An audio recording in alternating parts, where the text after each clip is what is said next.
Welcome everyone to today's SWA Take 5. Today we're going to dive into the complicated world of estate planning, where we're going to focus in on when you should consider a corporate trustee versus an individual trustee. Eric, with that backdrop, help us understand, what is a trustee? Yeah, thanks, Tendai. Great place to start.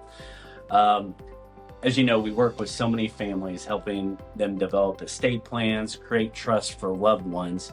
Lots of considerations are taken into account: tax efficiency, how distributions are handled, setting up the next generation for success, the asset management piece, just to name a few.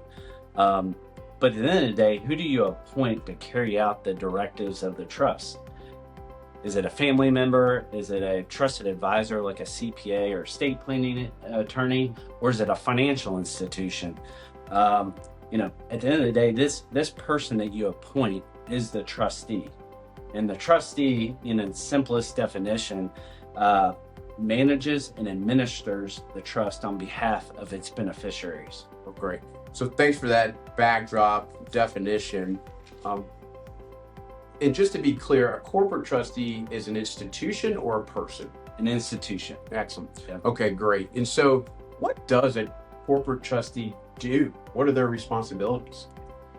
We joke here internally that being appointed as a trustee can truly be a thankless job.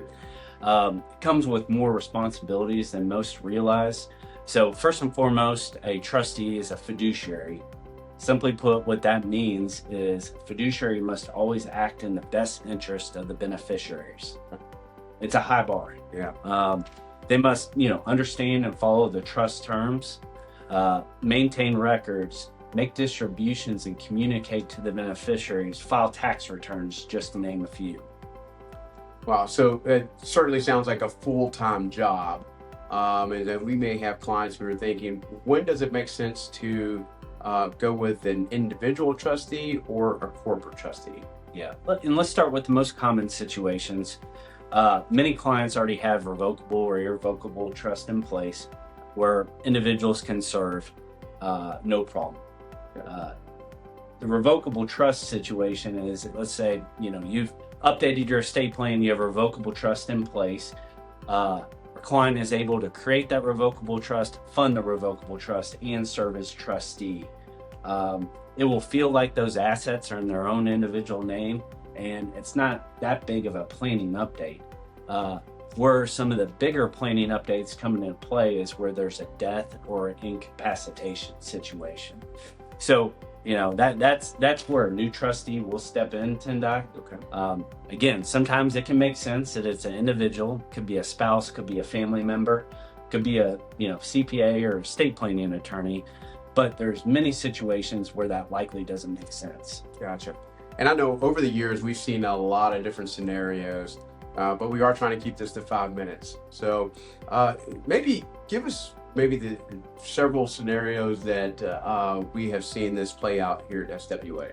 Yeah, thanks for keeping me on track. I could talk about this all day. So I'll keep it to 3 common scenarios where corporate trustee could make sense to bring into the picture.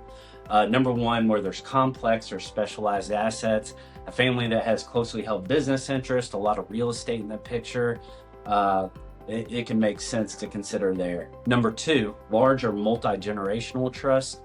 Individuals pass away or they're no longer capable to be able to serve. So if there's a plan that requires more complicated trusts that are multi-generational, corporate trustee can make sure that there's continuity over the long term. And 3, I'll say general family situations. Let's start with the Thanksgiving dinner test. A patriarch or matriarch, they pass away. One of their dying wishes was to make sure that their kids, their grandkids, could all sit around the Thanksgiving table and get along. All right.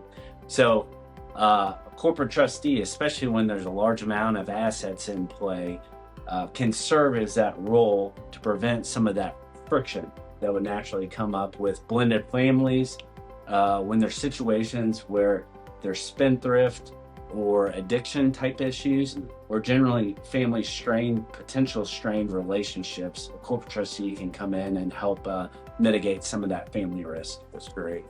So that all makes sense, and appreciate you distilling that down. From an SWA perspective, maybe tell our listeners a little bit of how we can help in that decision making as you go towards a corporate trustee. Yeah, definitely. To keep our compliance team happy, I want to make sure everybody understands we are not attorneys. We will not draft estate planning documents. Our role as certified financial planners is to make sure that the estate plan is developed and connects to your bigger financial picture. And think of us like project managers, Tendai. We're gonna bring in your estate planning attorney. We're gonna bring in your CPA. We're gonna make sure that everybody's on the same page and your goals and objectives with that estate plan. Once it's signed off on, we're gonna help with the implementation of it. At the end of the day, we're really just gonna make sure things get done and get done right. Excellent. So I know it's been a short amount of time where we've tried to take a very complex subject and simplify that for you. But of course, if you have additional questions, you can always reach out to Eric or myself or anybody else here at the Saline Wealth Advisors team. We'd be happy to help you. Until then, talk to you next time.